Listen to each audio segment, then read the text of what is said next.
Good morning friends, thank you very much. आपने ये webinar के लिए आप संडे मॉर्निंग को आए हो। सो मैं मेक श्योर करूंगा आपका जो 1 आवर है, नेक्स्ट 1 आवर 15 मिनट्स काफी प्रोडक्टिव होगा। और मेरे पास जितना नॉलेज है ये सब्जेक्ट को लेके उतना मैं आपके साथ शेयर करने की कोशिश करूंगा। So without wasting any further time आज का प्रेजेंटेशन स्टार्ट करते हैं। जस्ट मुझे चैट बॉक्स में डालिए, मेरी आवाज आप तक क्लियरली आ पा रही है क्या?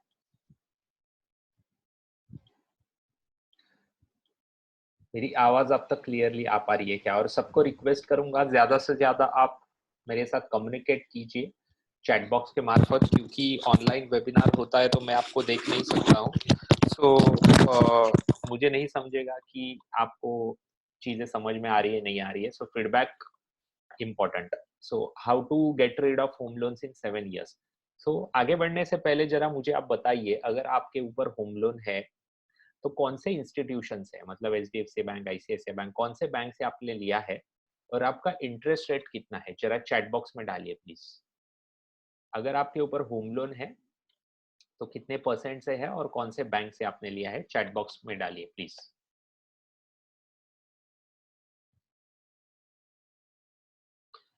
आज के वेबिनार में हम सीखने वाले हैं 3 चीजें। सबसे पहले 3 myths about buying a house. Yes yes Viplav ji, yes. 6 tips of debt free life और 5 secrets of getting rid of home loan early. ये 3 चीजें हम सीखने वाले हैं ड्यूरिंग द वेबिनार। मैं ऐसे काफी ज्यादा कॉन्ट्राडिक्टरी चीजें आपसे बात करूंगा जो आपके मतलब सोसाइटी में सोशली एक्सेप्टेड नहीं है ऐसी चीजें। लेकिन अगर आपने 1 घंटा संडे मॉर्निंग का निकाल ही लिया है तो मेरी बातें आप पॉजिटिवली सुनिए। अगर कुछ क्वेश्चन है एंड ऑफ द सेशन आप पूछ सकते हो, चैट बॉक्स में भी डाल के रख सकते हो। मैं एज एंड व्हेन मुझे पॉसिबल है वो क्वेश्चंस का मैं आंसर दूंगा। ये मेरा पोर्टफोलियो है करंटली स्टॉक्स का। आप भी स्टॉक्स में इन्वेस्ट करते होंगे क्योंकि बहुत सारे नए इन्वेस्टर्स अभी आए हैं, लास्ट 1.5 सालों में बुल रन हुआ है, मार्केट बहुत काइंड है।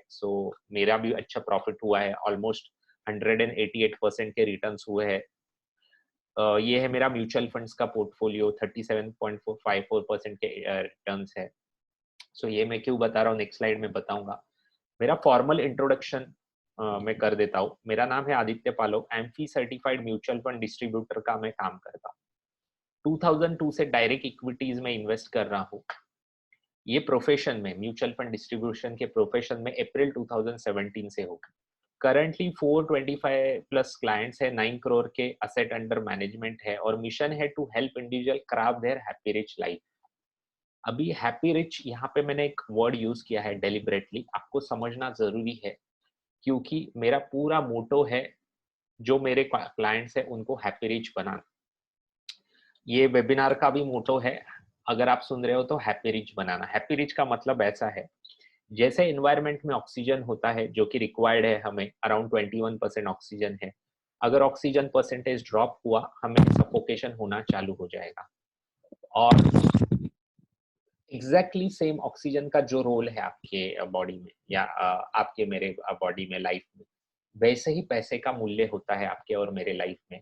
फॉर एग्जाम्पल, नेक्स्ट 5 years में आपको मर्सिडीज खरीदी करने की इच्छा है, 10 years डाउन द लाइन आपको बंगलो खरीदी करने की इच्छा है आपके नेटिव प्लेस में, 15 years डाउन द लाइन आपके बच्चों को आपको फॉरेन यूनिवर्सिटी में पढ़ाना है, इसमें से कोई भी गोल है तो दैट पॉइंट ऑफ टाइम आपके पास इनफ पैसे होने जरूरी है। अगर आपके पास वो गोल अचीव करने के लिए इनफ पैसे नहीं है तो आप कर्जा लोगे, यहाँ वहां से अरेंज करोगे पैसे, इन्वेस्टमेंट लिक्विडेट करोगे और आपका लाइफ हैप्पी रिच नहीं बन सकता है। पैसे ऑन टाइम आपके पास होने चाहिए, जैसे ऑक्सीजन होना चाहिए 21%। पैसा और oxygen exactly same role play करता है आपके लाइफ में। पॉइंट है हैप्पी रिच बनना रादर देन फाइनेंशियली रिच। मैं देखता हूँ बहुत सारे लोग फाइनेंशियली रिच बनने के पीछे होते हैं।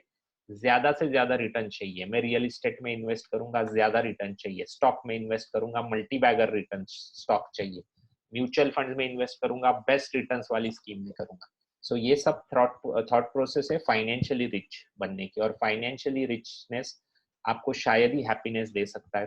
हैप्पी रिच बनना जरूरी है। 4 स्टेप्स है हैप्पी रिच बनने के। सबसे पहले आपको कर्जा मुक्त बनना पड़ेगा। अगर आपके लाइफ में कोई भी home loan, personal loan, car loan है, कोई भी टाइप का कर्जा है, बिजनेस लोन, आपका लाइफ हैप्पी नहीं बन सकता है। रीजन भी पर्सनल एक्सपीरियंस से मैं ये बता रहा हूँ। लाइफ के ऑलमोस्ट 15 इयर्स मैंने loan repayment, of course business loan था, होम लोन वगैरह नहीं था, होम लोन रीपेमेंट करने में डाले हैं। सो पॉइंट ये है, जब भी आपके ऊपर कर्जा रहेगा, आपकी लाइफ की डिसीजन मेकिंग, कहाँ पे घूमने जाना है, साल में कितने बार घूमने जाना है, नया जॉब शिफ्ट करना है कि नहीं करना है, कहाँ पे रहना है, ये सब डिसीजन आप नहीं डिसाइड करोगे, जो इंस्टीट्यूशन से आपने पैसा लिया है वो डिसाइड करेगी। सो आपका थॉट प्रोसेस रहेगा नेक्स्ट मंथ का ईएमआई भरने के लिए मैं कैसे पैसे अरेंज करूं, बस दैट्स इट।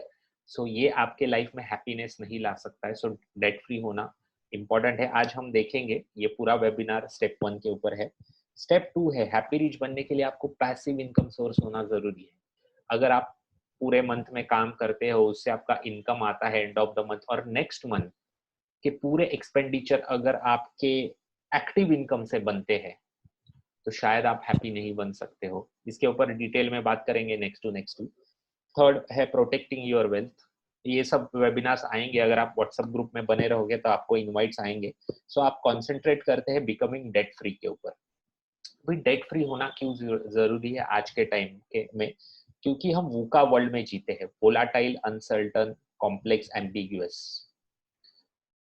फरवरी 2020 में जो ट्रैवल टूरिज्म में जॉब करता था या बिजनेस करता था, होटल इंडस्ट्री में जॉब करता या बिजनेस करता था, और नरेंद्र मोदी जी को, किसी को भी पता नहीं था 1.5 साल का इतना बड़ा इम्पैक्ट आएगा कोरोना के वजह से।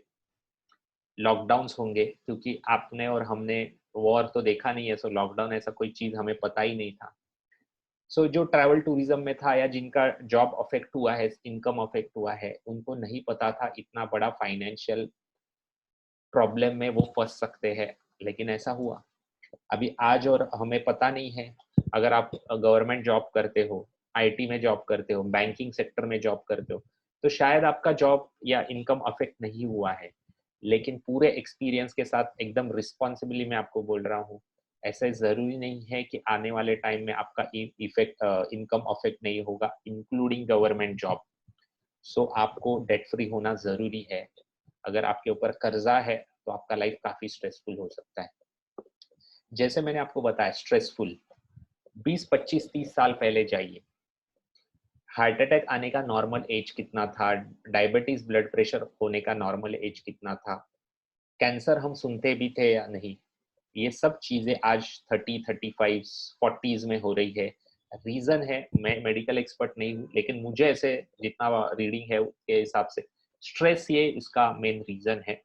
अगर आपको स्ट्रेस फ्री लाइफ जीना है, डेट फ्री रहना चाहिए, आपको आपकी हेल्थ अच्छी रहेगी, रिलेशनशिप अच्छे रहेंगे। डिवोर्स के परसेंटेजेस देखिए, 25-30 साल पहले कितने थे, आज कितने हैं। ये रिलेशनशिप स्ट्रेस क्यों हो रही है? शायद मुझे ऐसे लगता है स्ट्रेस के वजह से, और स्ट्रेस आता है फाइनेंशियल बर्डन की वजह से।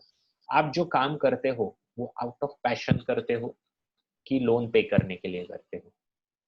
फॉर एग्जाम्पल, एकदम मुंबई में बॉर्न एंड बॉटअप हूँ तो लैंग्वेज थोड़ी हार्श है। सो आप जो काम करते हो आपकी पैशन के लिए करते हो कि एचडीएफसी बैंक के लिए करते हो, ये आपको पूछना पड़ेगा। For example, Virat Kohli cricket match खेल रहा है, उसके माइंड में थॉट प्रोसेस है नेक्स्ट महीने का ईएमआई भरना है, सो मुझे अच्छा खेलना पड़ेगा, मैन ऑफ द मैच बनूंगा तो अच्छा इनकम आएगा। ऐसा नहीं होता है, वो पैशन के लिए खेलता है, इतना अच्छा, इसलिए इतना अच्छा प्लेयर है, और शायद पैसे कमाता है क्योंकि वो बाई प्रोडक्ट है उसके लिए। सो आपको चेक करना चाहिए आप पैशन के लिए काम करते हो कि एचडीएफसी बैंक को के प्रमोटर्स को रिच बनाने के लिए काम करते हो। सो अभी डायरेक्टली टॉपिक पे आते हैं। वापस रिक्वेस्ट करूंगा चैट बॉक्स में मुझे रिस्पांस कीजिए, सो मुझे भी मतलब एनर्जी मिलेगा ये वेबिनार कंडक्ट करने के लिए। और ऐसी चीजें मैं बताने वाला हूँ, शायद आपको अच्छी नहीं लगे, सोशली एक्सेप्टेड नहीं हो, लेकिन अगर आपने संडे मॉर्निंग को 1 घंटा निकाला है तो मेरी बातें प्रॉपरली सुन के लीजिए। 3 myths about buying a house. सबसे पहला मिथ, आप में से कितने लोगों को ऐसे लगता है जो घर में आप रहते हो सेल्फ ऑक्यूपाइड प्रॉपर्टी, जो घर में आप रहते हो वो आपके लिए असेट है। चैट बॉक्स में डालिए यस अगर आपको लगता है असेट, चैट बॉक्स में डालिए असेट। अगर आपको लगता है जो घर में आप रहते हो वो लायबिलिटी है, चैट बॉक्स में डालिए लायबिलिटी। रिक्वेस्ट करूंगा ज्यादा से ज्यादा रिस्पॉन्ड कीजिए, 27 लोग हैं, सो ज्यादा रिस्पॉन्स होना चाहिए। आप जो घर में रहते हो वो असेट है कि लायबिलिटी है, चैट बॉक्स में डालिए। अजीत जी ने कहा है लायबिलिटी, यस। प्रभु जी ने कहा है for me it is an asset. Yogesh ji ने कहा है असेट। ओके, सो अगर फाइनेंशियली आपको अबंडेंस लाना है आने वाले 5-10 सालों में, सो मैं डेफिनेशन जो बताऊंगा ना असेट्स एंड लायबिलिटीज की, वो आप ध्यान में रखना। Yes Prabhu ji, as per the commerce language, as per the accounting language, आपका घर ये आपका असेट होता है। लेकिन अगर आपको फाइनेंशियल अबंडेंस क्रिएट करना है तो मैं जो बता रहा हूँ असेट एंड लायबिलिटी की वो डेफिनेशन याद रखिए।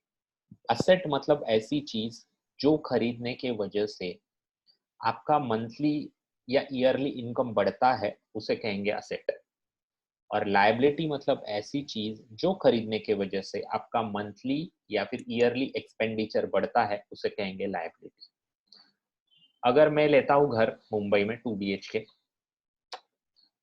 फॉर एग्जाम्पल, लोन पे 20 इयर्स लोन, सो मैंने घर खरीदा, मेरा मंथली एक्सपेंडिचर बढ़ गया, रीजन बीइंग हर महीना मुझे हर महीने का मेंटेनेंस भरना पड़ेगा, हर साल मुझे टैक्स भरना पड़ेगा। अगर वो घर में रहता हूँ तो 3-4-5 साल में उसको इंटीरियर करना पड़ेगा। सो बिकॉज मैंने 2 BHK खरीदा है, मेरा मंथली ईयरली एक्सपेंडिचर बढ़ा है, सो जो घर में मैं रहता हूँ वो मेरी लायबिलिटी बनी। अगर मेरे पास घर है, अभी घर पे रहता हूँ, फॉर एग्जाम्पल के लिए मैं बता रहा हूँ, पुणे में मैंने सेकेंड होम खरीदा, एग्जाम्पल, क्रूड एग्जाम्पल, और वहां पे कोई रेंट के ऊपर बंदे को रख दिया, वहां से मुझे रेंट आ रहा है। सो पुणे का घर खरीदने के वजह से मेरे पॉकेट में हर महीना पैसा आ रहा है, सो उसे कहेंगे असेट। सो जो चीज खरीदने के वजह से आपका इनकम बढ़ेगा वो हो गई असेट, जो चीज खरीदने की वजह से आपका एक्सपेंसेस बढ़ेगा वो कहेंगे लायबिलिटी। आई होप आपको ये क्लियर हो चुका होगा। सो आपकी सेल्फ ऑक्यूपाइड प्रॉपर्टी आपका असेट कभी नहीं हो सकती है, हमेशा लायबिलिटी रहेगी। सो अभी मैं आपको एक आंसर क्वेश्चन पूछूंगा जिसका आप आंसर मुझे चैट बॉक्स में देंगे। अगर आपने फिजिकल गोल्ड खरीदी किया, इंडियन लोगों को गोल्ड से बहुत ज्यादा लगाव होता है, प्यार होता है, सो आपने गोल्ड खरीदी किया, फिजिकल गोल्ड, और स्टेट बैंक ऑफ इंडिया के लॉकर में या जो भी आपकी बैंक है उसके लॉकर में रख दिया, तो आपको क्या लगता है, गोल्ड आपके लिए असेट है कि गोल्ड आपके लिए लायबिलिटी है? As per my definition chat box में डालिए। अगर आपको लगता है लायबिलिटी, चैट बॉक्स में डालिए लायबिलिटी। अगर आपको लगता है असेट, चैट बॉक्स में डालिए असेट। राजेश जी ने कहा है लायबिलिटी, योगेश जी ने कहा है लायबिलिटी, अजीत जी ने कहा है लायबिलिटी, गणेश जी ने कहा है लायबिलिटी, प्रफुल्ल जी ने कहा है लायबिलिटी, प्रभु जी ने कहा yes, in that sense gold is not an asset. Yes, सबको आई गेस ये कॉन्सेप्ट क्लियर हो गया रहेगा। जो भी चीज खरीदोगे एक्सपेंडिचर बढ़ेगा, लायबिलिटी। सो गोल्ड आपने खरीदा, बैंक लॉकर में रखा, बैंक लॉकर के चार्जेस भरने पड़ेंगे, एक लायबिलिटी हो गया। अगर यही गोल्ड SGB खरीदा, आपने सॉवरियन गोल्ड बॉन्ड्स खरीदे, हर साल आपको 2.5% इंटरेस्ट बाकायदा इंडियन गवर्नमेंट देगी। सो वो आप सॉवरियन गोल्ड बॉन्ड खरीदने के वजह से हर साल आपका 2.5% इंटरेस्ट आ रहा है, इनकम बढ़ रहा है, सो आपके लिए असेट हो गया। सो हमेशा आपको ये ध्यान रखना चाहिए असेट और लायबिलिटी का मतलब। सेकंड मिथ, आप में से कितने लोगों को ऐसे लगता है कि इट इज बेटर टू पे of EMI rather than paying a rent? मतलब रेंट पे रहने से EMI पे रहना बेटर होता है? चैट बॉक्स में डालिए आपका क्या ख्याल है इसके ऊपर। मतलब रेंट तो ओनर के पॉकेट में जाता है, उससे बेटर मैं बैंक से लोन उठाऊं, EMI भरूं, 20 साल के बाद मेरे नाम पे तो घर हो जाएगा। सो आपको क्या लगता है, EMI इज बेटर और rent is better? Chat box में डालिए प्लीज। राजेश जी ने कहा डिपेंड्स, ग्रेट। प्रभु जी ने कहा EMI इज बेटर, प्रांजल जी ने कहा EMI, अजीत जी ने कहा EMI, देवी जी ने कहा है रेंट, EMI रेंट EMI। सो अभी ध्यान में रखना मैं क्या आपको बताने की कोशिश कर रहा हूँ। यहाँ से आगे अगर आपको फाइनेंशियल अबंडेंस चाहिए तो लॉजिकल डिसीजन होना चाहिए हमेशा। किसी ने कहा है, आपने पेपर में पढ़ा है, सीएनबीसी में सुना है, यूट्यूब चैनल पे देखा है, इसलिए आप कोई भी फाइनेंशियल डिसीजन लेते हो 99% रॉन्ग होने के चांसेस होते हैं। रीजन बीइंग हर एक का अलग अलग पर्सपेक्टिव होता है लाइफ में, सिचुएशन अलग होती है। सो आपकी लाइफ की सिचुएशन आपको पता है, सो आपको डिसीजन लेना है लॉजिकली। सो लॉजिकल डिसीजन लेने के लिए आपको नंबर्स एनालाइज करने जरूरी है। सो मैं आपको एक ब्यूटीफुल कैलकुलेटर दिखाता हूँ जो मैंने बनाया है, बाय वर्सेस रेंट। ये आपको ऑनलाइन किधर भी नहीं मिलेगा। ये आई होप आपको ये एक्सेल दिख रही है, चैट बॉक्स में डालिए अगर एक्सेल प्रॉपरली दिख रही है तो। इसमें अभी जो भी मैं कैलकुलेटर्स दिखाऊंगा, ब्लू कलर फील्ड जहां पे दिखेंगे आपको डेटा फीड करना है, ग्रीन कलर फील्ड जहां पे दिखेंगे आपको डेटा एनालाइज करना है। सो एक हाइपोथेटिकल एग्जांपल दे रहा हूँ। मैं आता हूँ, समझ लीजिए 30% टैक्स ब्रैकेट में। सो यहाँ पे मैंने डाल दिया 30%। प्रॉपर्टी प्राइस अगर मैं खरीदने की कोशिश कर रहा हूँ, मान लेते हैं 1,20,00,000 की प्रॉपर्टी खरीदने की कोशिश कर रहा हूँ। सो मैंने यहाँ पे डेटा डाल दिया। हाँ, यस। अभी सेल्फ कंट्रीब्यूशन, मेरे पास इतना पैसा तो है नहीं, तो मैं जाऊंगा बैंक के पास, तो 20% मेरे पॉकेट में से डालना पड़ेगा। तो आप नीचे देखिए, 96 लाख का कर्जा मुझे मिलेगा, मोटा मोटी है। 24 लाख मेरे पॉकेट में ऑलरेडी है, सो वो भरने पड़ेंगे। 75,000 का ईएमआई बनेगा, क्योंकि 7% का इंटरेस्ट है। For sake of convenience 20 years का टेन्योर है। प्रॉपर्टी प्राइस अगर खरीदूंगा तो उसकी प्राइस भी अप्रिशिएट होगी। सो मुंबई में 4 to 5% से अप्रिशिएट होते ऑन एन एवरेज। अगर ये घर में अगर मैं खरीदता हूँ तो मुझे मेंटेनेंस भी भरना पड़ेगा। सो मेंटेनेंस मान लेते हैं 4,000 है, ऐसा मान के चलते हैं। आप आपके केस में ये कर सकते हो, जो भी है 4,000 मैंने यहाँ पे डाल दिया। अगर मैं खुद ये घर नहीं खरीदता, यही घर में मैं रेंट पे रहता हूँ, तो 25,000 समझ लीजिए रेंट भरना पड़ता है। और रेंट 10% अप्रिशिएट होता है, जो भी मतलब आपके यहाँ पे 15% होता है, 5% होता है, यहाँ पे डेटा फीड कर सकते हो। अगर ये घर में रेंट पे रहता हूँ तो सिनारियो देखिए, 25,000 का रेंट है लेकिन 17,500 इफेक्टिव रेंट मुझे पड़ेगा। रीजन बीइंग सेल्फ एम्प्लॉयड हूँ, सो रेंट पेड के ऊपर मुझे टैक्स बेनिफिट मिलते हैं। ईयरली रेंट हो गया 2,10,000। टोटल 20 साल में हर साल बढ़ते जाएगा रेंट। सो 20 साल में ऑलमोस्ट 1,20,00,000 रेंट भरूंगा मैं। Yes, yes, 1,20,00,000। 25,000 का रेंट है, 75,000 का ईएमआई भरने की कैपेसिटी रखता हूँ समझ लीजिए, लेकिन रेंट पे रहता हूँ। सो बचे हुए पैसे में म्यूचुअल फंड में एसआईपी कर देता हूँ। तो वो एसआईपी से मेरी कॉर्पस बन गई 2,82,00,000। और जो 24 लाख मेरे पास डाउन पेमेंट के लिए है वो तो बच गए, क्योंकि मैं रेंट पे रह रहा हूँ। वो भी मैंने इन्वेस्ट कर लिए म्यूचुअल फंड्स में। 20 साल में हो गए 1,93,00,000। सो 20 साल में मेरी नेट सेविंग्स हो गई 3,55,00,000, अगर मैं ये घर में रेंट पे रहता हूँ तो। ठीक है, अभी एक घर बाय कर लेता हूँ तो देखते हैं, 7% का इंटरेस्ट है होम लोन का, लेकिन मेरे लिए इफेक्टिव इंटरेस्ट है 5%, क्योंकि इंटरेस्ट पेड के ऊपर मुझे टैक्सेशन का बेनिफिट है। ईएमआई है अराउंड 75,000 76,000, लेकिन इफेक्टिव ईएमआई है 63,000। रीजन भी वापस उसके ऊपर मुझे टैक्सेशन बेनिफिट है। टोटल इंटरेस्ट पेड 20 ईयर्स में 55,67,000। मेंटेनेंस 15,87,000, हर साल बढ़ते जाएगा।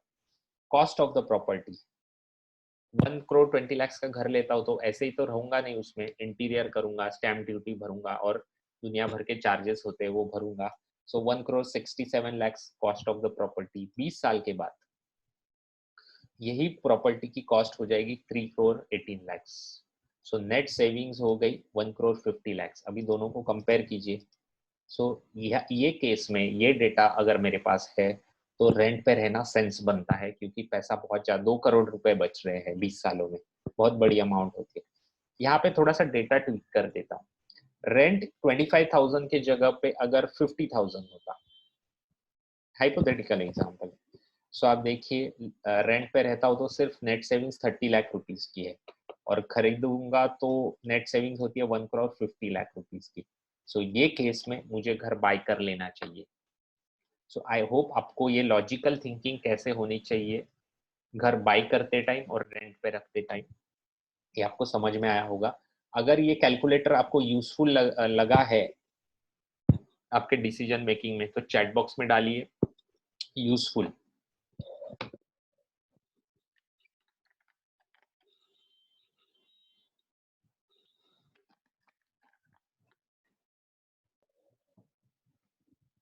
Okay okay great. I hope सबको ये क्लियर है ना कैलकुलेटर। अरे सॉरी ये गलत स्लाइड का ये चेंज हो गया, एक स्लाइड मिस आउट हो गई है, सो मैं आपको बता देता हूँ। मिथ नंबर 3, आप में से कितने लोगों को ऐसे लगता है कि real estate prices always go up? Chat box में डालिए यस। अगर आपको लगता है नहीं ऐसा जरूरी नहीं है, real estate prices always go up ऐसा होता नहीं है, सो चैट बॉक्स में डालिए नो। आप में से कितने लोगों को ऐसे लगता है chat real estate prices always go up? ऐसा थॉट प्रोसेस होता है ना कि आज ही खरीदी कर लेता हूँ, नहीं तो 5 साल के बाद इसकी रियल एस्टेट की प्राइसेस इतनी बढ़ जाएंगी तो अफोर्ड नहीं कर पाऊंगा, सो बेटर है मैं अर्ली एज में ले लेता हूँ। सो ये थॉट प्रोसेस होता है काफी लोगों का। सो आपको क्या लगता है real estate prices always go up? Pranjal ji ने कहा यस, राजेश जी ने कहा no, recently that is not the case, price has dropped. Ayush ji ने कहा yes in the long term.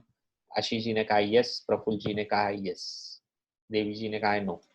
सो मैं आपको एक बहुत अच्छा कॉन्सेप्ट बताने वाला, वो स्लाइड मिस आउट हो गई है, सो आप ध्यान से सुनिए। Time correction versus price correction. इस दुनिया के 95% लोग फाइनेंशियली ट्रबल में रहते हैं, हमेशा जगलरी करनी पड़ती है क्योंकि उनको टाइम करेक्शन क्या होता है वो समझ में नहीं आता है। प्राइस करेक्शन इजीली समझ में आता है। प्राइस करेक्शन का सिंपल मतलब है, मैंने रिलायंस का स्टॉक खरीदी किया 2,000 रुपए में, आज 6 महीने में मार्केट गिर गया, रिलायंस का भाव नीचे आ गया, 1,600 रुपया हो गया, 400 रुपीज का प्राइस करेक्शन हुआ, मेरा लॉस हो गया 20% इन terms of price correction. Clear एकदम। टाइम करेक्शन को समझिए क्या होते हैं। टाइम करेक्शन समझाने के लिए एक मैं बहुत अच्छा आपको सॉरी एक अच्छा कॉन्सेप्ट, आई होप आपको प्रेजेंटेशन प्रॉपरली दिख रहा है। टाइम करेक्शन समझाने के लिए मैं आपको एग्जांपल देना चाहता हूँ। अगर स्टॉक मार्केट में आप इन्वेस्ट करते हो ना, फिर भी ये सुनिए। 11 आप बहुत सारे लोगों को लगता है रिलायंस का शेयर बहुत अच्छा है, बहुत प्रॉफिट होता है। सो टाइम करेक्शन देखिए क्या होता है। 11 जनवरी 2008 को मैंने 1,00,000 रुपीज इन्वेस्ट कर दिए रिलायंस के स्टॉक में। सो बहुत सारे लोगों को लगता है कि अच्छी कंपनी में लॉन्ग टर्म में पैसा रखो, बहुत पैसा बनता है। देखिए लॉन्ग टर्म क्या होता है। 1,00,000 रुपीज 129 शेयर्स आ गए मुझे। प्राइस था रिलायंस का 11 जनवरी 2008 को 774। 10 साल मैंने होल्ड किया रिलायंस का शेयर। 11 जनवरी 2018 1,00,000 की हो गई 1,21,000। शेयर प्राइस थी 940 और क्वांटिटी तो सेम थी। गेन हो गए 21,260। CAGR रिटर्न हो गए 1.96%। ठीक है। अभी यही पैसा 11 जनवरी 2008 को मेरे पास ऑप्शन था कि risk free state bank of India की एफडी कर दूं। अगर मैंने एफडी की होती 11 जनवरी 2008 को, 10 साल बाद 11 जनवरी 2018 को, यहाँ पे 2008 हुआ है, एक्चुअली 2018 चाहिए, मेरे एफडी की वैल्यू हो जाती, अगर मैं रिन्यू करते रहता तो 2,32,000। सो गेन हो गए 1,32,000। CAGR एवरेज CAGR रिटर्न 8.79, क्योंकि 2008 में 11% इंटरेस्ट रेट, 8.79। सो दिखने में रिलायंस के स्टॉक में ठीक है, मतलब लॉस नहीं हुआ है। रियलिटी में एक्चुअल लॉस आपका हो गया है 1,11,000 रुपीज का, क्योंकि आपने रिलायंस में पैसा डाला, आपके पास ऑप्शन था रिस्क फ्री एफडी में डालना। सो रिलायंस में लास्ट ये 10 सालों में बिटवीन 2008 टू 18 में टाइम करेक्शन हुआ है, प्राइस करेक्शन नहीं हुआ है। प्राइस तो बढ़ गया है 774 से 940। प्राइस करेक्शन, टाइम करेक्शन हुआ है 1,11,000 रुपीज का। सो आपका लॉस है 1,11,000 रुपीज का। लोगों को ये समझ में नहीं आता है, सो यस बैंक का स्टॉक लेके बैठे हैं बहुत सारे लोग। अभी आज का डेट देखते हैं, लास्ट 2 साल 3 साल में बहुत सॉलिड परफॉर्म किया है रिलायंस ने। 15 सितंबर 2021 को यही 774 वाला रिलायंस हो गया 2379। सो टोटल आपकी वैल्यू बन गई, जो 1 लाख आपने 13 साल पहले इन्वेस्ट किए थे, हो गए 3,06,891।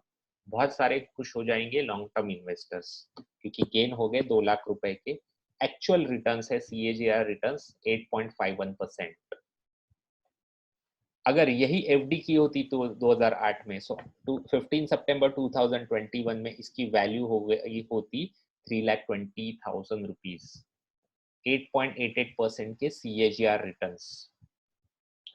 सो कंपेयर टू रिलायंस, एफडी ने आपको 13,000 रुपए के ज्यादा रिटर्न दिए हैं। So in terms of price correction तो रिलायंस में हुआ नहीं है। सो बहुत सारे लॉन्ग टर्म इन्वेस्टर खुश रहेंगे, लेकिन उनको खुश नहीं होना चाहिए, क्योंकि रिस्क फ्री रिटर्न्स अवेलेबल थे और एक्चुअल उन्होंने लॉस किया है रिलायंस में लास्ट 13 सालों में 13,000 रुपए का। ये आपको समझना जरूरी है। सो रिलायंस में लास्ट 13 ईयर्स में टाइम करेक्शन हुआ है। अभी समझने वाली बात क्या मैं आपको बोलना चाहता हूँ, रियल इस्टेट में रिलायंस जैसा ही होता है, प्राइस करेक्शन होता नहीं है। 1 करोड़ का प्रॉपर्टी 80 लाख नहीं मिलेगा आपको, मोस्ट ऑफ 99.99% नहीं मिलेगा। लेकिन टाइम करेक्शन होता है रियल इस्टेट में, गोल्ड में हमेशा टाइम करेक्शन होता है। फॉर एग्जाम्पल 2013 में 1 BHK मुंबई में फ्लैट की कीमत थी अराउंड 1 करोड़ रुपीज, जो एरिया में मैं रहता हूँ। 2021 में 1 BHK की प्राइस है अराउंड 1 करोड़ 30 लाख रुपीज। सो 30 लाख रुपीज तो बढ़ गई है। सो मोस्ट ऑफ 95% लोग खुश हो जाएंगे। खुश होना नहीं चाहिए, क्योंकि 1 करोड़ अगर 2013 में एफडी में डालते, आज इसकी वैल्यू हो जाती 1 करोड़ 70 लाख। तो 40 लाख रुपए का नुकसान हुआ है रियल इस्टेट में लास्ट 8 सालों में मुंबई में। सो आई होप आपको ये टाइम करेक्शन, प्राइस करेक्शन समझ में आया होगा। अभी मैं आपको सेकंड मुद्दा बताता हूँ। आप जो भी सिटी में रहते हो, मैं रहता हूँ मुंबई में। सो मैंने बहुत सारे एग्जाम्पल्स ऐसे सुने हैं। मराठी फैमिली को बिलोंग करता हूँ, तो 25 से 30 साल का बंदा बन गया ना, शादी को आ गया मराठी लोगों में, तो उसको घर लेना पड़ता है जबरदस्ती, नहीं तो शादी में अच्छी लड़की नहीं मिलते, ऐसा सब होता है। सो आपके कम्युनिटी पे क्या होता है मुझे पता नहीं, लेकिन ऐसा। सो 25 से 30 साल का बंदा बन गया ना, तो उसको एक एग्जाम्पल बहुत मिलेगा। 1990s में किसी ने अगर 10 लाख का घर लिया होता, तो 2021 में उसकी वैल्यू बन गई होती 1.5 करोड़। सो 15 टाइम्स के रिटर्न्स जनरेट हुए हैं रियल इस्टेट में। सो रियल इस्टेट में कभी घाटे का सौदा होता नहीं है। सो आप समझिए, 1990 में 10 लाख, 2021 में 1.5 करोड़, दिखने में बहुत अच्छा है। एक्चुअल में 8.5% के एवरेज रिटर्न्स है ये, CAGR रिटर्न्स 8.5%। अगर मैं risk free state bank of India की एफडी भी करता लास्ट 31 ईयर्स में, तो भी 8.5% से ज्यादा रिटर्न्स मुझे मिलते, क्योंकि वो टाइम पे ज्यादा इंटरेस्ट रेट था। सो आपको समझना जरूरी है, रियल इस्टेट में ज्यादा रिटर्न्स नहीं होते हैं, ज्यादा प्रॉपर्टी प्राइसेस अप्रिशिएट नहीं होती है। सो ये समझने वाली बात है। तो अभी आप में से बहुत सारे लोग मेरे साथ कॉन्ट्राडिक्ट करेंगे। हमारे आजू बाजू में ऐसे बहुत सारे लोग हैं जिन्होंने रियल इस्टेट में फॉर्चून बनाया है, वेल्थ क्रिएट की है, शायद आपने क्रिएट की होगी। सो रियल इस्टेट में वेल्थ क्रिएट करना पॉसिबल है, फॉर्चून क्रिएट करना पॉसिबल है। 3 चीजें आपके पास होनी चाहिए। अगर 3 चीजें हैं, आप बिंदास रियल इस्टेट में इन्वेस्ट कीजिए। अगर ये 3 चीजों में से एक भी आपके पास नहीं है, आपको रियल इस्टेट में इन्वेस्ट करने की कोई केस नहीं बनती है। सो 3 चीजें कौन सी है? फर्स्ट, आपको नंबर से प्यार होना चाहिए, मैथमेटिक्स से प्यार होना चाहिए, क्योंकि जिनको मैथमेटिक्स समझ में आता है वही रिटर्न्स बना सकते हैं। फॉर एग्जांपल टाइम करेक्शन, जिसको मैथमेटिक्स समझ में नहीं आता है उसको समझ में ही नहीं आएगा क्या होता है टाइम करेक्शन। सो मैथमेटिक्स के ऊपर पकड़ होनी चाहिए, नंबर्स के ऊपर। सेकंड चीज, अब जिसकी मैथमेटिक्स के ऊपर पकड़ नहीं है ना, वो हमेशा समझेगा अरे मैंने 1 करोड़ की प्रॉपर्टी ली थी 2013 में, आज हो गया 1 करोड़ 30 लाख, तो मेरा तो बहुत फायदा हुआ। उसको ये समझ में नहीं आएगा कि एफडी में ज्यादा रिटर्न बनते थे। सेकंड, अगर आपको रियल एस्टेट में फॉर्च्यून बनाना है तो आपको लिवरेजिंग क्या होता है समझना पड़ेगा। स्टॉक्स में आप जनरली लिवरेजिंग नहीं कर सकते हो, रियल एस्टेट में कर सकते हो। लिवरेजिंग का मतलब शॉर्ट में बताता हूँ। मेरे पास 50 लाख रुपीस है बैंक में पड़े हुए, एग्जाम्पल के लिए मैं बता रहा हूँ आपको, हाइपोथेटिकल। एक प्रॉपर्टी में मैं इन्वेस्ट करता हूँ, अंडर कंस्ट्रक्शन घर है मुंबई में, 2 BHK, 2 करोड़ उसकी वैल्यू है। तो 50 लाख रुपए में डाउन पेमेंट करता हूँ, 1.5 करोड़ रुपए का लोन लेता हूँ HDFC बैंक से। 2-3 साल में वो प्रॉपर्टी खड़ी हो जाती है, उसकी वैल्यू बन जाती है 3 करोड़ हाइपोथेटिकल। सो वो प्रॉपर्टी में बेच देता हूँ। सो मेरा फायदा कितना हुआ, मेरा कैपिटल मेरे पॉकेट से गया 50 लाख रुपीस, 3 साल में फायदा कितना हुआ 1 करोड़ रुपीस। सो इसे कहते हैं लिवरेजिंग। ऐसा लिवरेजिंग स्टॉक्स में पॉसिबल नहीं है, म्यूचुअल फंड्स में पॉसिबल नहीं है, रियल एस्टेट में पॉसिबल है। प्रॉब्लम एक ही है, इंडिया जैसे कंट्री में जहाँ पे इंटरेस्ट रेट 8, 8.5, 9% होते हैं, अभी कम हुए हैं लेकिन ऑलमोस्ट एवरेज 8% होते हैं, वहां पे लिवरेजिंग करना इजी नहीं है। सो आप रिच डैड पुअर डैड पढ़ के यूएस का कॉन्टेक्स्ट लेके अगर इंडिया में लिवरेजिंग करने की कोशिश कर रहे हो तो समझना जरूरी है, इन यूएस का इकोनॉमिक्स अलग है, वहां पे होम लोन के रेट्स 1%, 2% होते हैं। 1%, 2% पे लिवरेजिंग करना बहुत इजी है, इंडिया में लिवरेजिंग करना डिफिकल्ट है। थर्ड चीज आपके पास होनी चाहिए, सेम एग्जाम्पल, प्रीवियस एग्जाम्पल। अगर मैंने डिसाइड कर लिया अभी मुझे 3 करोड़ में बेचना है, अगर मैं 1 महीने के अंदर 15 डेज टू 1 मंथ के अंदर अगर उसको लिक्विडेट करने की क्षमता रखता हूँ, वैसा अगर मेरे पास नेटवर्क है तो ही रियल एस्टेट में फॉर्च्यून बनेगा। एक एग्जांपल देता हूँ कैसा नेटवर्क होना चाहिए। मेरे एक फ्रेंड है, मतलब फ्रेंड के भाई है, रत्नागिरी में जैसा छोटा डिस्ट्रिक्ट है मुंबई में, 10th पास 1995 में मुंबई में आए, हिंदी और मराठी छोड़ के इंग्लिश तो आता नहीं था। उन्होंने जॉब किया 7 साल ब्रोकर के पास, रियल एस्टेट ब्रोकर। 2002 में खुद का काम चालू किया। 2002 से 2021 20 साल ये क्षेत्र में काम करते हुए उनको इतना एक्सपीरियंस आ गया, इतने लोगों की पहचान हो गई। अगर कोई बंदा रियल एस्टेट में अटका हुआ है ना, पैसे की जरूरत है इमीडिएट, 1 करोड़ का प्रॉपर्टी प्राइस है, सो 80 लाख रुपया ये दे देंगे उनको और तुरंत वही फ्लैट विद इन 15-20 डेज किसी को बेच देंगे, क्योंकि बेच उनके पास खरीदने वाले खड़े ही रहते हैं। सो 20 लाख रुपए का फायदा हो गया। इसे कहते हैं नेटवर्क। अगर ऐसा नेटवर्क आपके पास है, रियल एस्टेट में फॉर्च्यून बना सकते हो। सो 3 चीजें आपके पास होनी चाहिए जो मैंने आपको बताई। अगर आप आईटी में जॉब करते हो, बैंक में जॉब करते हो, गवर्नमेंट जॉब करते हो और सोचते हो कि मैं रहता हूँ मुंबई में, खरीदूंगा बैंगलोर में, खरीदूंगा पुणे में क्योंकि वहां पे रियल एस्टेट बहुत अच्छा है, तो आपको सोचना पड़ेगा, रियल एस्टेट में ज्यादा रिटर्न आपके लिए बनने वाले है नहीं। फॉर एग्जाम्पल जो जो भी लोगों ने पुणे में 2005 टू 2010 में फ्लैट्स लिए थे, ये एक्सपेक्ट करते हुए कि ये आईटी बूम करेगा, आज अटके हुए हैं, ना बिक रहा है ना रेंट पे कोई बंदा मिल रहा है। सो ये समझना जरूरी है। सो अभी मैं आपको बताने वाला हूँ 6 ऐसी चीजें जो आपको करनी चाहिए डेट फ्री रहने के लिए। चैट बॉक्स में डालिए अभी तक का सेशन आपको कैसे लग रहा है। अगर इंटरेस्टिंग लग रहा है चैट बॉक्स में डालिए इंटरेस्टिंग, अगर डिफिकल्ट लग रहा है चैट बॉक्स में डालिए डिफिकल्ट।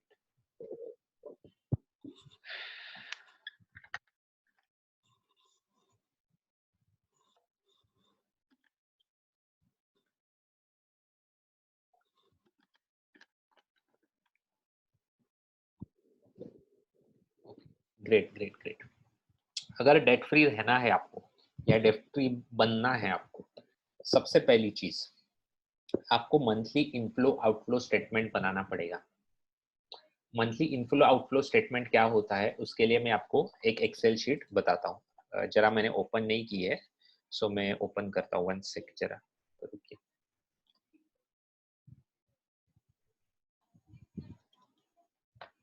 One second.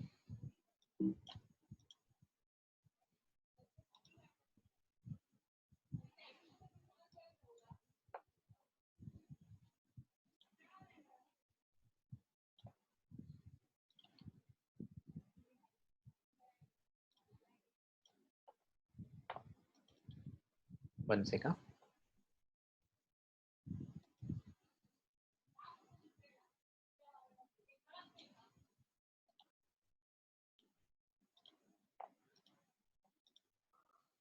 यस, शायद आपको एक्सेल फाइल प्रॉपरली दिख रहा है।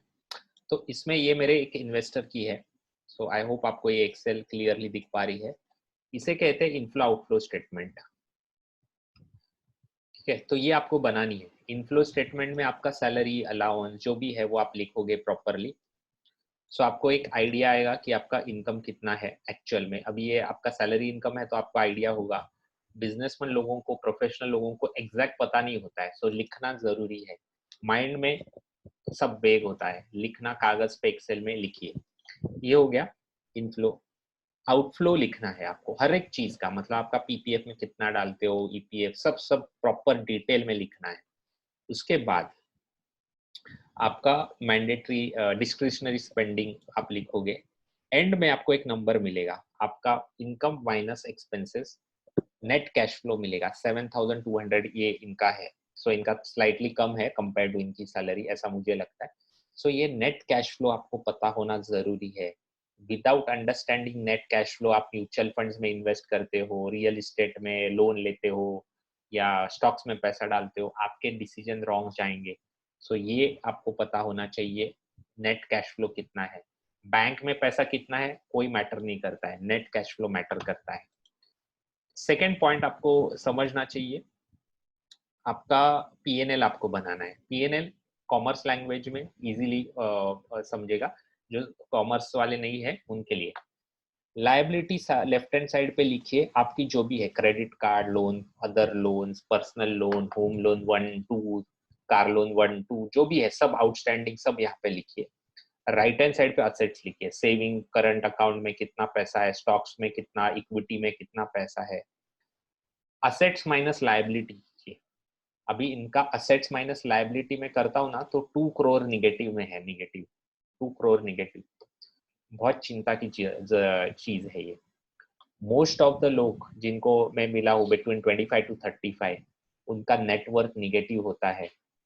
मंथली इनकम हस्बैंड वाइफ का होगा 4-5 लाख रुपया, नेटवर्क होगा निगेटिव, क्योंकि होम लोन 1 2, कार लोन 1 2, फिर इंटीरियर के लिए लोन, इसके लिए लोन। लोन की अमाउंट इतनी बड़ी होती है और असेट साइज कम होती है।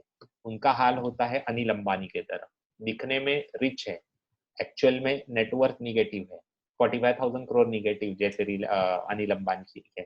सो नेटवर्क पॉजिटिव होनी चाहिए। नेटवर्क आपकी दिखाती है आपकी फाइनेंशियल हैबिट्स, आपने कितने अच्छी तरीके से फाइनेंस मैनेज किया है। अगर ये निगेटिव है आपको आदतें बदलनी पड़ेंगी। आपको कोई मल्टी बैगर स्टॉक, कोई म्यूचुअल फंड रिच नहीं बना सकता है जब तक ये आपकी आदतें चेंज नहीं होती है। So net worth and cash flow statement आज के वेबिनार के बाद आप बनाइए, एक्सट्रीमली इंपॉर्टेंट, विदाउट विच आपका फाइनेंशियल लाइफ कुछ भी चेंज नहीं होगा। आपके पोर्टफोलियो में आईआरसीटीसी होगा, आपका फाइनेंशियल लाइफ वो चेंज नहीं कर पाएगा। टिप नंबर 2, यहाँ पे मैंने एक फोटो डाला हुआ है, इसे कहते हैं अमोर्टाइजेशन शेड्यूल। तो जरा चैट बॉक्स में डालिए कितने लोगों को अमोर्टाइजेशन शेड्यूल पता है क्या होता है। सो अगर पता है चैट बॉक्स में डालिए यस, अमोर्टाइजेशन शेड्यूल क्या होता है पता है यस, अगर नहीं पता चैट बॉक्स में डालिए नो।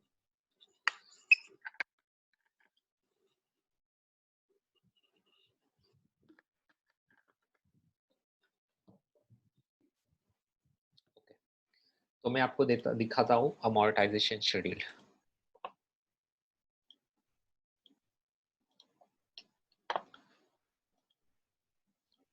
सो एक्सेल मैंने शेयर की है, आई होप आपको प्रॉपरली दिख पा रही है, ये चैट बॉक्स में डालिए।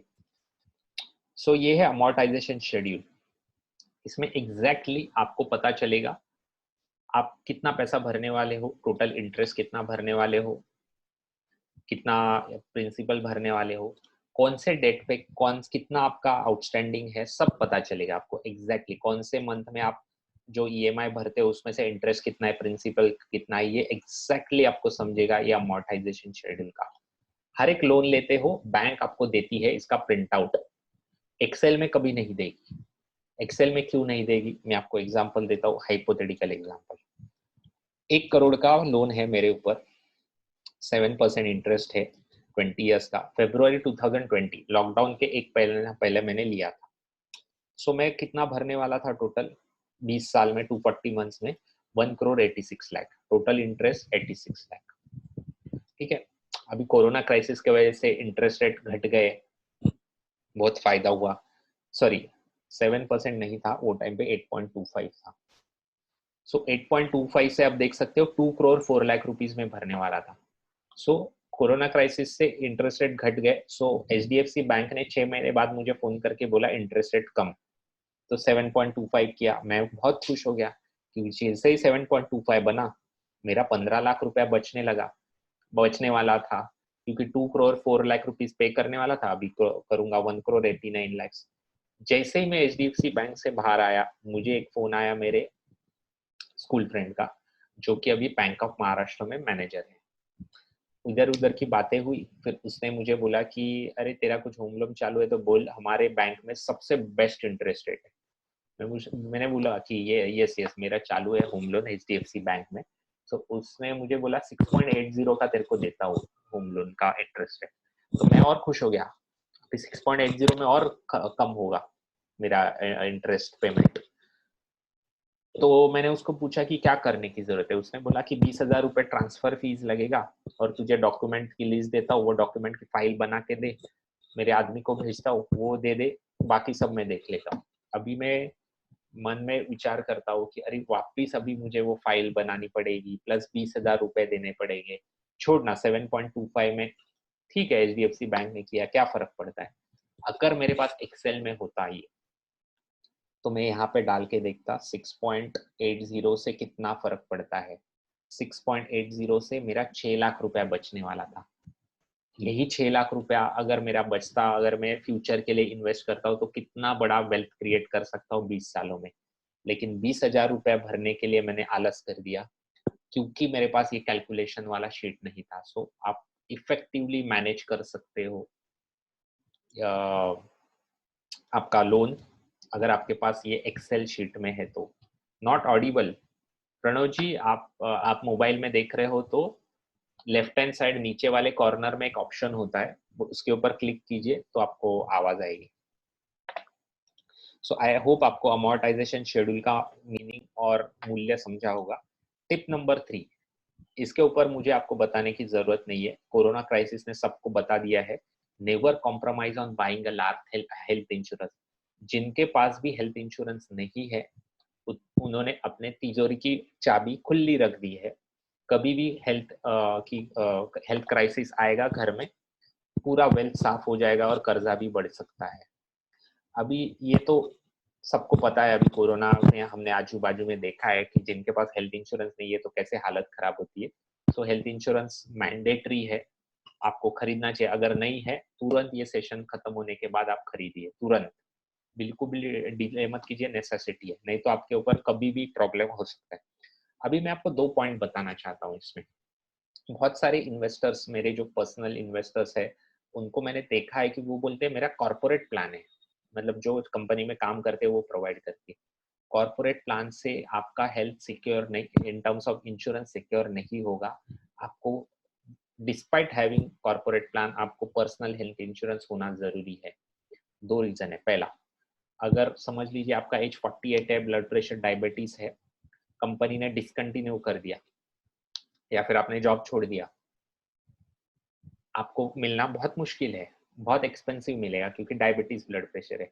सेकेंड रीजन, अगर 1 साल के बाद अपने कंपनी ने डिसाइड किया अभी हम नहीं देंगे हेल्थ इंश्योरेंस का फैसिलिटी, आपका सैलरी में एक बढ़ोतरी करेंगे, कुछ भी पॉलिसी हो सकती है, ऐसा कर दिया तो आप विदाउट इंश्योरेंस हो। सो इसके लिए कॉर्पोरेट प्लान के साथ आपके पास पर्सनल हेल्थ इंश्योरेंस प्लान भी होना जरूरी है। अभी दूसरा पॉइंट मैं आपको क्या बताने चाह रहा था, आईपीएल आज से चालू हो रहा है। सो पॉलिसी बाजार की एड आएगी, सबसे सस्ता प्रीमियम। सो सस्ते के पीछे मत जाइए हेल्थ इंश्योरेंस में कभी भी। आप आपके बच्चों के एजुकेशन के लिए सस्ते स्कूल में एडमिशन कराओगे उसकी, एग्जैक्टली वैसे ही है। सस्ते हेल्थ इंश्योरेंस नहीं होते हैं, वहां पे कॉर्नर कटिंग किया हुआ होता है। आपको समझेगा जब भी एक्चुअल आपको वो उसकी नीड होगी। सो सस्ते में कि पीछे मत भागिए, उसको समझिए। सो हेल्थ इंश्योरेंस कैसे बाय किया हो जाता है, मेरे एक मॉड्यूल में है ये। So end of the session तक रुकिए, फिर आपको समझेगा कैसे आप समझ सकते हो। Tip number 4, creating the emergency fund. ये भी हमने कोरोना क्राइसिस ने हमें सिखाया है। जिनके पास इमरजेंसी फंड नहीं था और जिनका इनकम अफेक्ट हुआ है, उनके फैमिलीज के ऊपर फाइनेंशियल स्ट्रेस है, एक्सट्रीम स्ट्रेस है। आपके आजू बाजू में आपने देखा होगा। सो इमरजेंसी फंड होना चाहिए।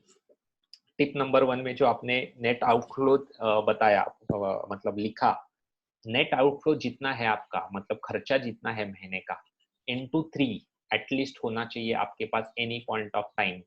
सेविंग अकाउंट में, एफडी में रखो उसको, डेट फंड में रखो, कैश में रखो, लेकिन होना चाहिए। विदाउट हैविंग इमरजेंसी फंड आप इन्वेस्ट करने मत जाइए पैसे म्यूचुअल फंड में कि स्टॉक्स में, बिल्कुल भी इन्वेस्ट करने मत जाइए। एक्चुअल एक्सपीरियंस में बताता हूँ, म्यूचुअल फंड में एसआईपी चालू करते हैं, लॉन्ग टर्म की एसआईपी बहुत करते हैं लोग, 3-5 साल के लिए। 2-3 साल हो जाते हैं ना, उनके लाइफ में कुछ फाइनेंशियल इमरजेंसी आती है और पैसे निकाल देते हैं। क्या फायदा है आपका इन्वेस्ट करके? आपको लॉस तो हुआ ही है वो मार्केट के वजह से, प्लस आपने 2-3 साल का कंपाउंडिंग भी छोड़ दिया। अभी वापस आप जीरो से स्टार्ट करोगे। So emergency fund extremely important. Tip number 5, use 30-40-30 formula. अगर आपको फाइनेंशियल अबंडेंस चाहिए आने वाले 10 साल में, इसको रिलीजियसली फॉलो कीजिए। उसके बाद आपको पैसे के लिए कभी लाइफ में काम नहीं करना पड़ेगा। ये फॉर्मूला है क्या?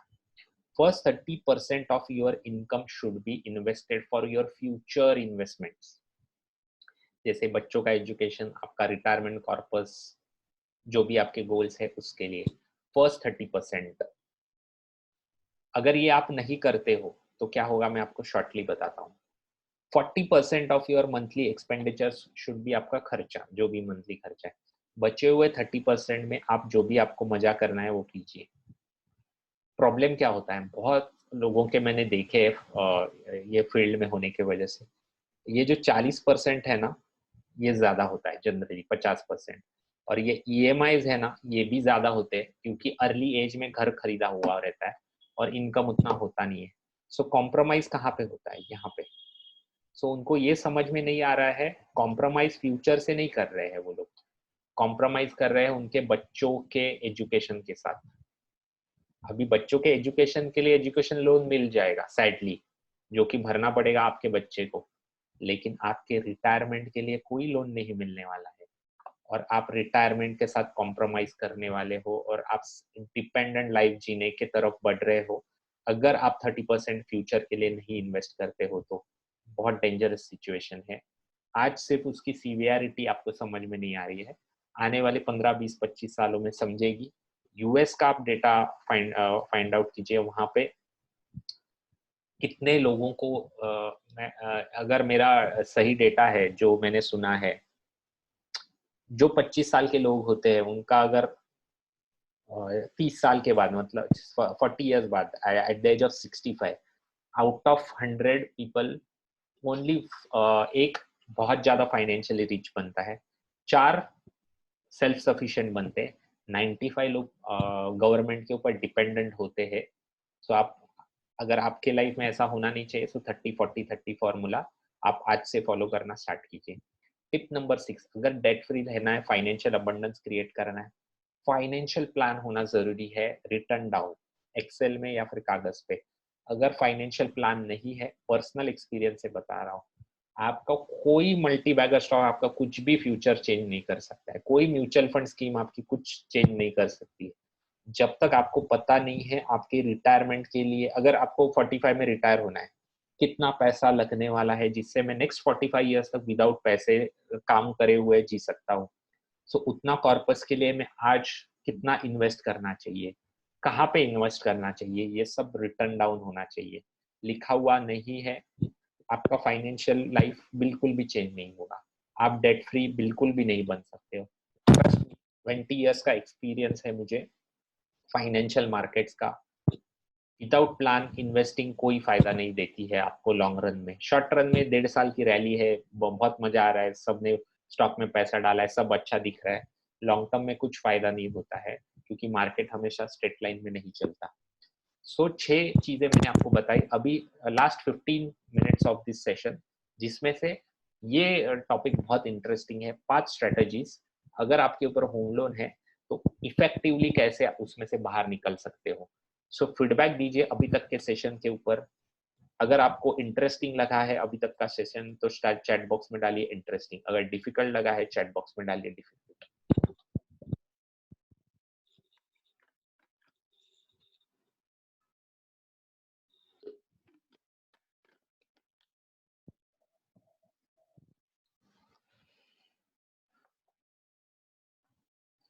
ओके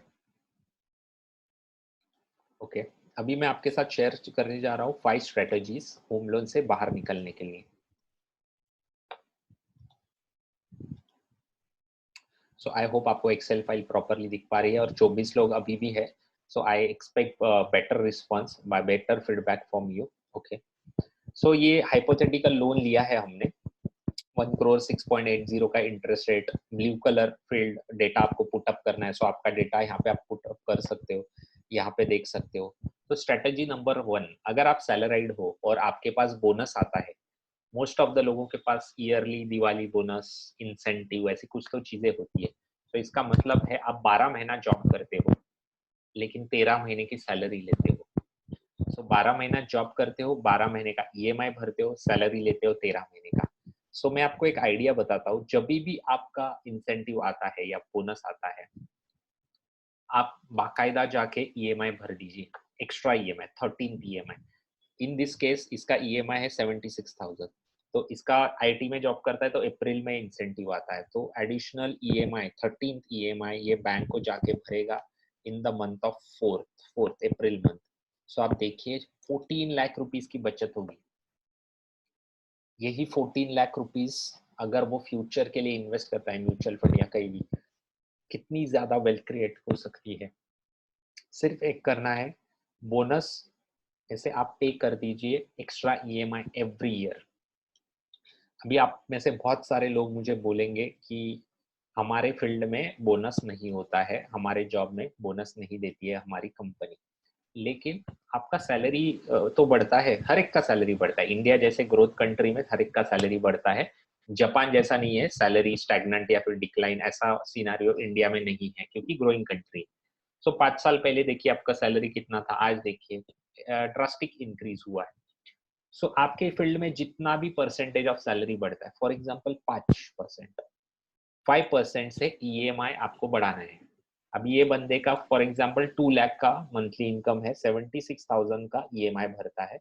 नेक्स्ट ईयर इसका अगर ईएमआई सैलरी हो गया 2,10,000 क्योंकि 5% इंक्रीज, तो जो 10,000 रुपए बढ़ा हुआ है उसमें से बाकायदा जाके ये 3,500 रुपए से ईएमआई बढ़ा देगा क्योंकि 76,000 का 5% होता है करीब 3,500 के आसपास।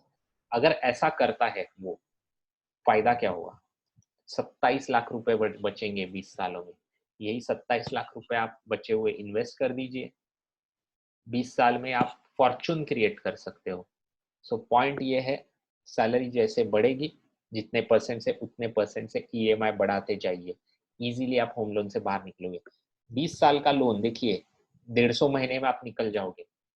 लाइफ के 90 महीने मतलब ऑलमोस्ट 7.5 साल आपके लाइफ के बचेंगे, स्ट्रेसफुल 7.5 साल। सो ये बेनिफिट है, सिर्फ जितना इनकम बढ़ेगा उतना salary.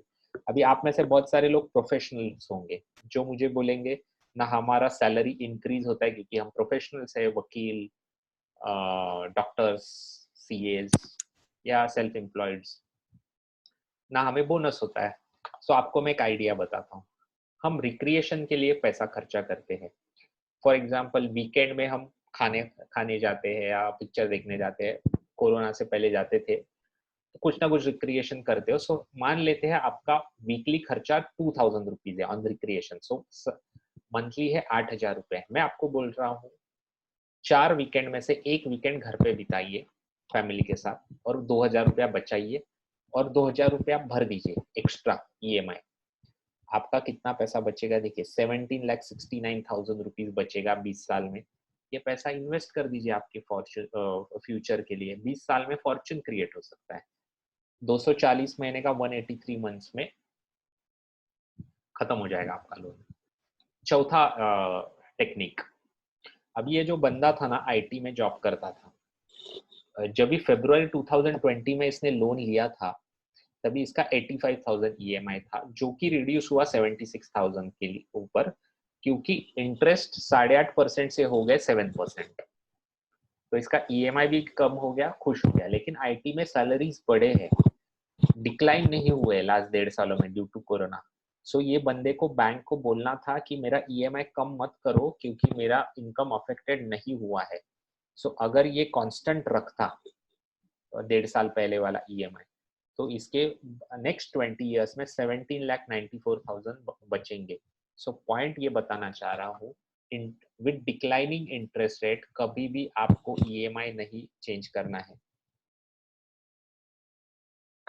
Venkat ji, I will answer your question. So fourth strategy is EMI कभी भी आपको कम नहीं करना है with declining interest rate, constant रखना है, बहुत पैसा बचता है। और फिफ्थ और सबसे बेस्ट टेक्निक होम लोन का इफेक्टिव यूज करने के लिए, ध्यान से सुनना। सबसे पहला बोल्ड इटैलिक इन्वर्टेड कॉमर्स में आपको बता रहा हूँ, ये टेक्निक सिर्फ डिसिप्लिन लोगों को लिए ही है, फाइनेंशियली डिसिप्लिन लोगों के लिए। आपको खुद को पूछिए, आप ये टेक्निक इंप्लीमेंट करने से पहले कि आप फाइनेंशियली डिसिप्लिन हो कि नहीं हो। ऑनेस्ट आंसर दीजिए।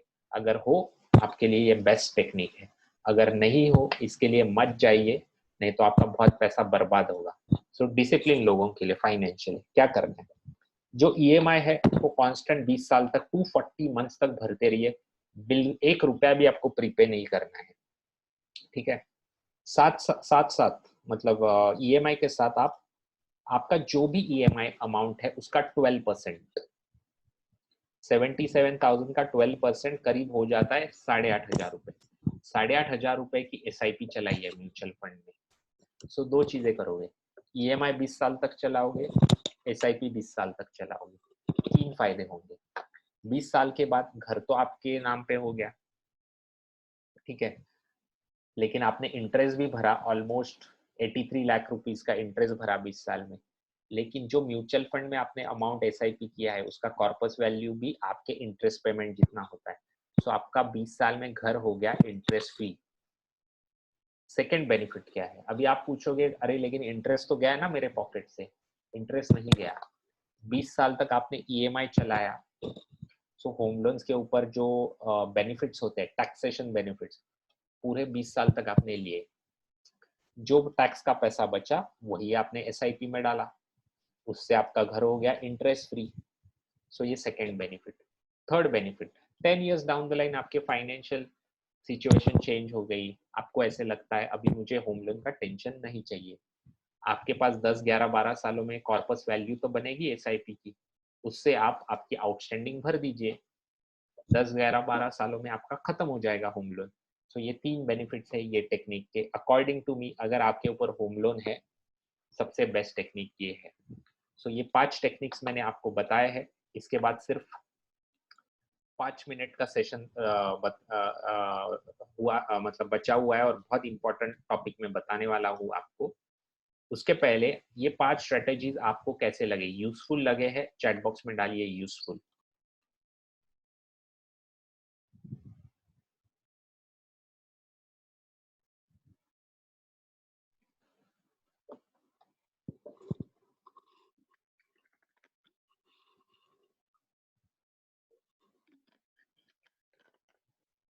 ओके, अभी मैं लास्ट आपको एक क्वेश्चन पूछ रहा हूँ।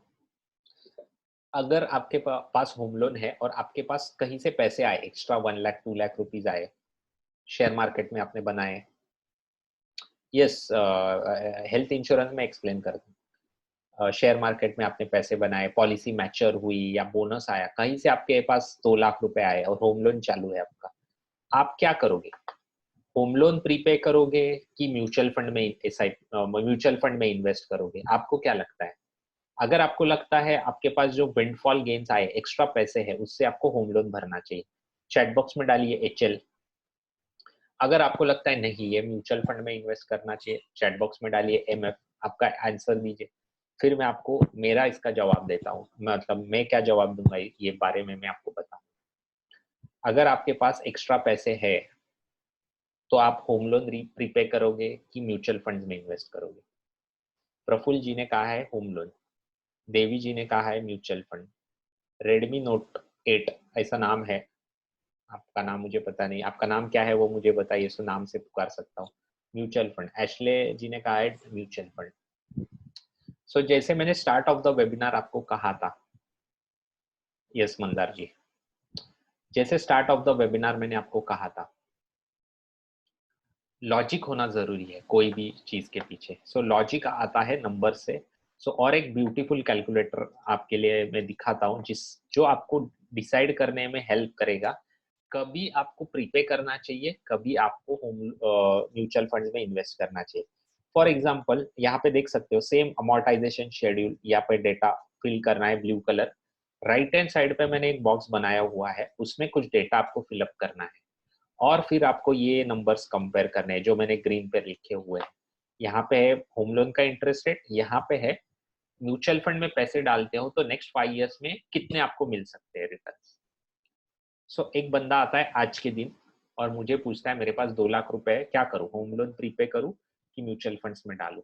सो मैं जाऊंगा गूगल पे और टाइप करूंगा current market cap of India which is around 3 trillion I guess, मैंने चेक नहीं की है, मैं अंदाज से डाल रहा हूँ। सो आप बोलना मत कि अरे ये नहीं है। फिर गूगल में जाऊंगा current nominal GDP of India 2.6 trillion dollar. फिर मैं डालूंगा expected GDP growth in India next 5 years. So last 25 साल में 6.5% की जीडीपी ग्रोथ हुई है, नेक्स्ट 5 साल में भी 6% सी तो हो ही जाएंगी। अगर मोदी जी के ऊपर बहुत ज्यादा भरोसा है तो 7% डाल लीजिए, एवरेज 6%, तो मुझे लगता है 6%, तो मैंने डाल दिया 6%। यहाँ पे नंबर आ रहा है -2, यहाँ पे है इंटरेस्ट 8.25। सो मैं उसको कॉन्फिडेंटली बोलूंगा अगर आज तेरे पास पैसा है होम लोन प्रीपे कर दे, म्यूचुअल फंड के पास देख भी मत। अगर यही बंदा आता मेरे पास 23 मार्च 2020 को, जब भी मार्केट था 7,500, बॉटम था क्योंकि वो लॉकडाउन वगैरह, सो वो टाइम पे आता तो मैं उसको क्या सलाह देता, वापस जाता गूगल पे current market cap of India, so 1.27 trillion dollar की थी वो टाइम पे।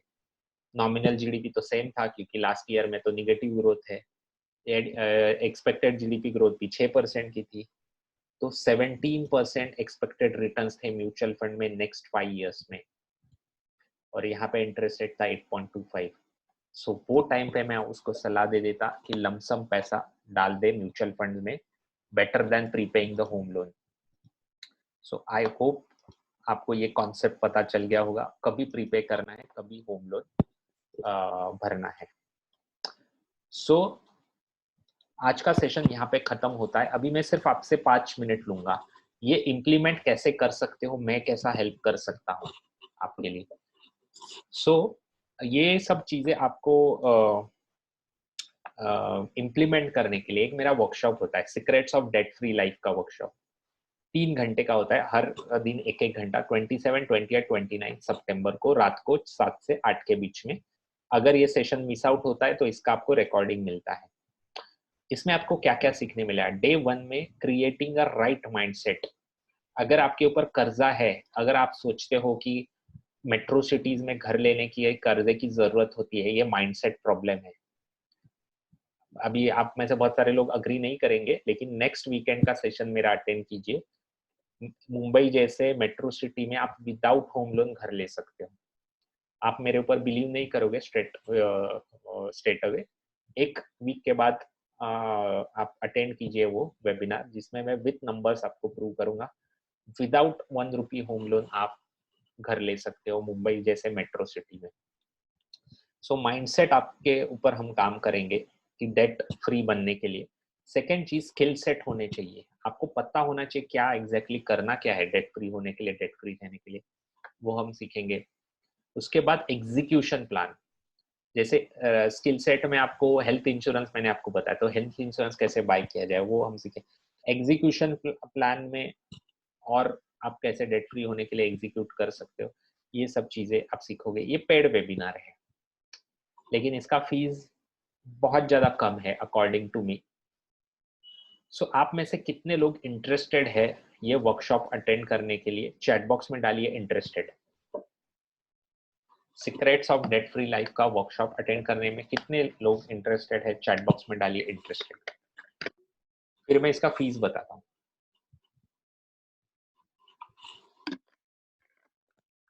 शेरिल जी ने कहा है इंटरेस्टेड, गणेश जी ने कहा इंटरेस्टेड, ओके।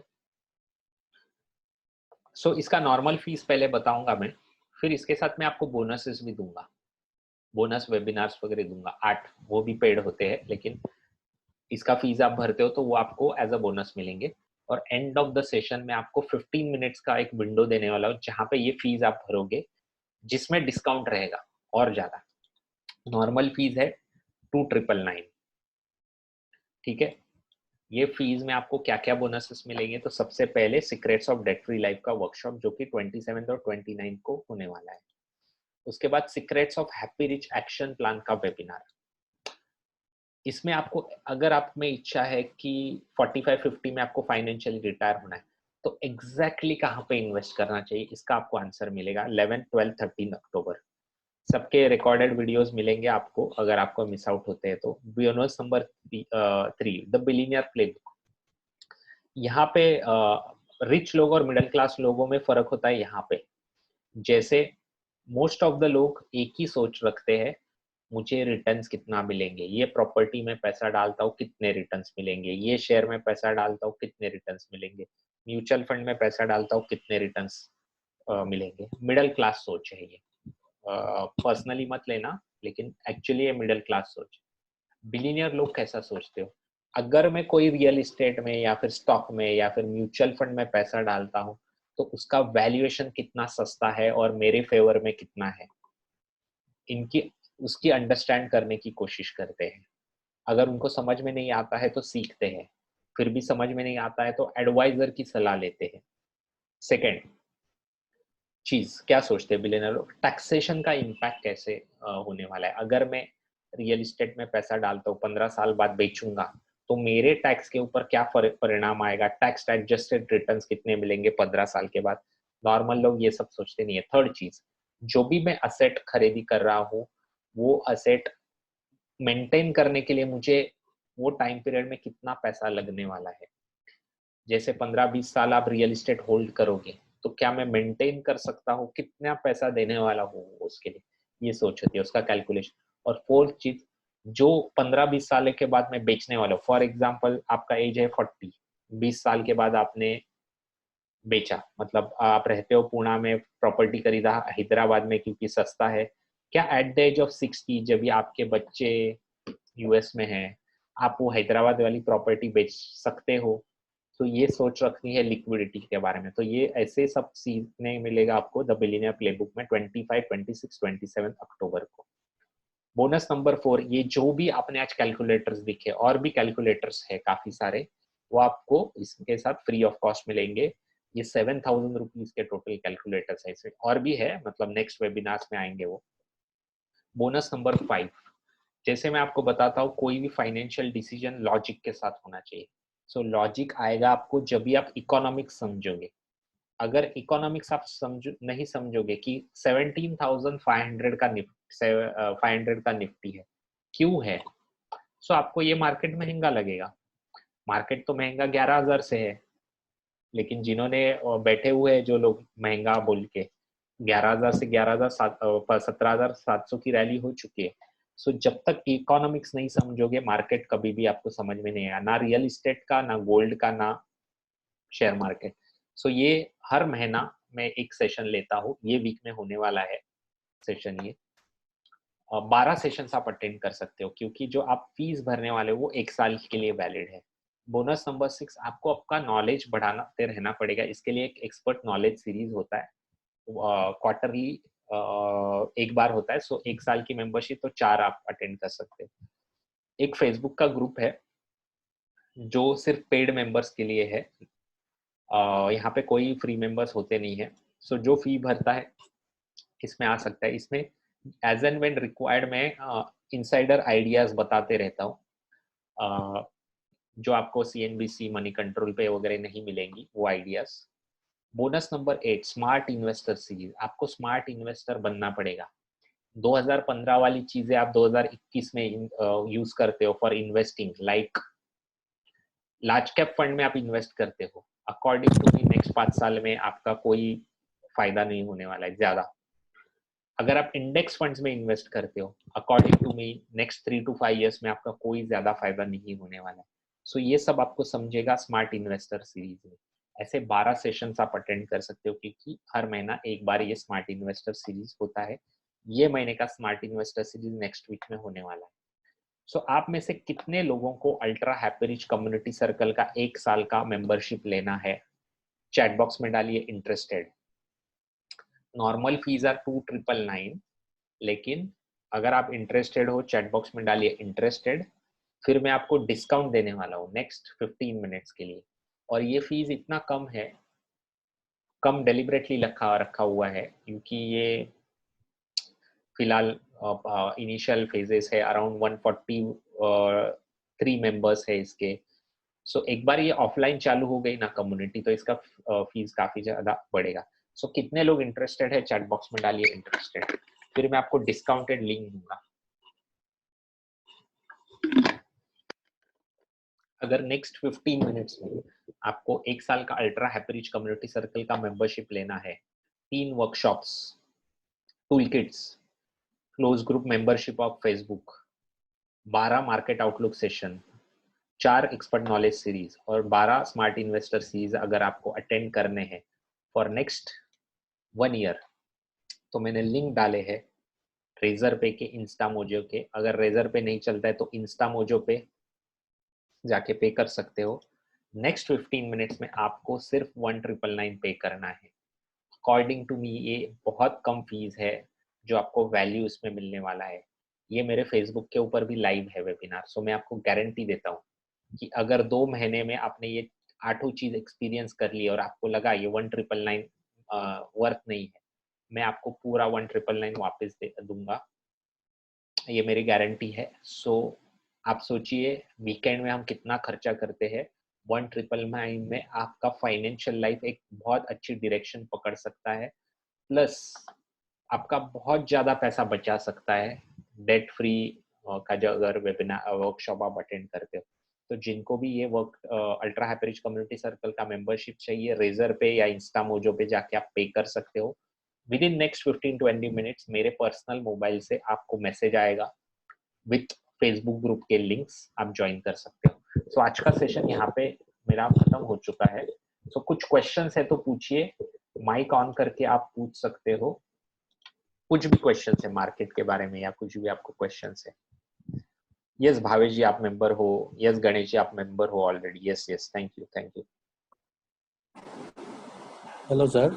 यस यस शुदन जी या हाँ, म्यूचुअल फंड में इन्वेस्ट करने के लिए एसआईपी कोई स्पेशल डेट है क्या जिसमें ज्यादा प्रॉफिट होगा?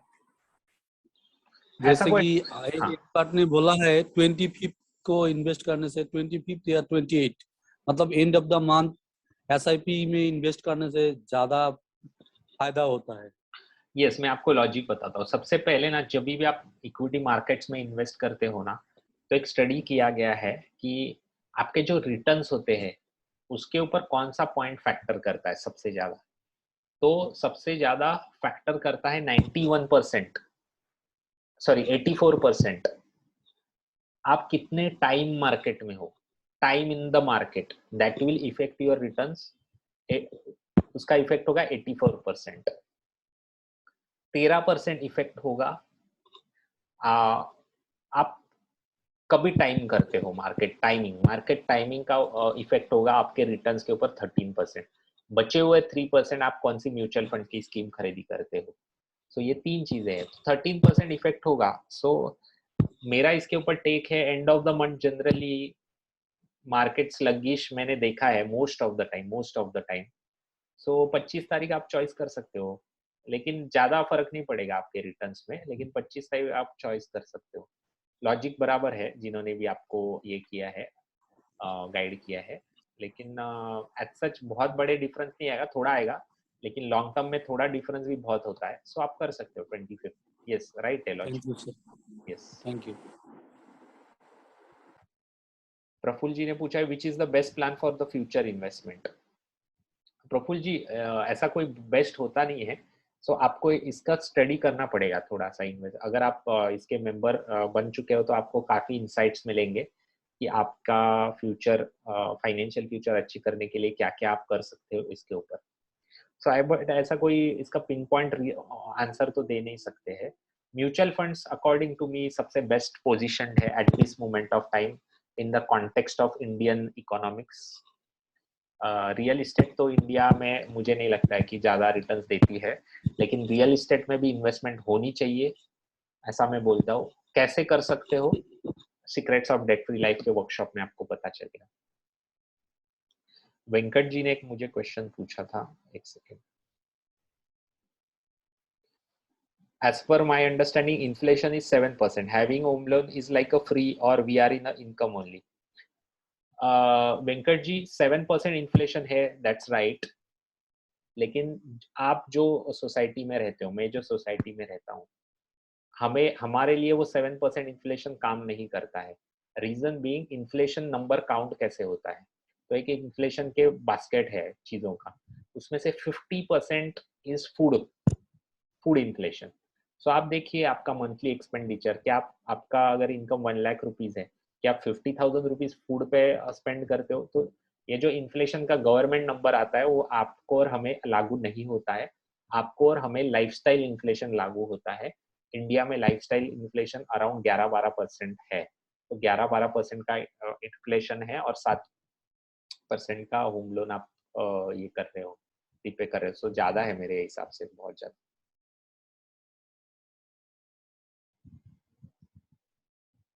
सो आई होप मैंने आंसर दिया है सेटिस्फैक्टरीली वेंकट जी के क्वेश्चन का।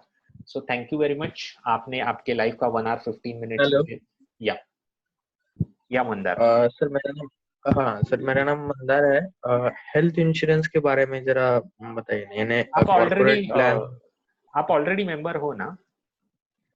हाँ, yes.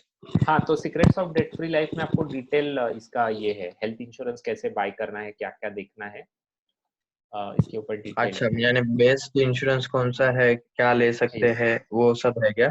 Yes yes yes yes yes. अच्छा, कौन सा बताया सर आपने? अभी जो 27 सितंबर को secrets of debt free life का वर्कशॉप आएगा, सो आपको लिंक्स आएंगे आपके व्हाट्सएप पे उसके, सो वो आप ओके अटेंड कर ओके, ठीक सकते है। हैं। या थैंक ओके, थैंक यू। या प्रफुल जी ने पूछा इन्वेस्ट मंथली करना है या फिर वन टाइम अमाउंट इन्वेस्ट करना है, कुछ भी फर्क नहीं पड़ेगा। आपके पास पैसा है तो लमसम कर दीजिए, लेकिन लमसम करने के टेक्निक्स होते हैं, वो आपको सीखने मिलेंगे ये कम्युनिटी में, कैसे लमसम आप इफेक्टिवली इन्वेस्ट कर सकते हैं। यस प्रफुल जी।